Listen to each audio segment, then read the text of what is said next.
Hello, in this video I'm going to show you how to restart Google Pixel 10 Pro.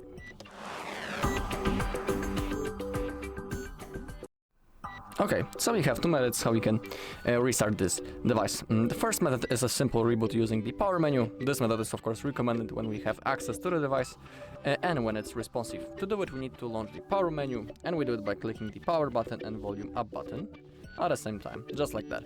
Now all you need to do is to tap on restart, then your device will be turned off. After a few seconds it will be turned on again and it will be ready to use. When it comes to the second method, which is called the force restart, this method is recommended when the phone is for example frozen and when we cannot perform the first method. So to perform a force restart we again need to use the power button and volume up button, but this time we need to keep holding both of the buttons until the phone shuts down. So we need to hold for a few seconds, so simply keep holding.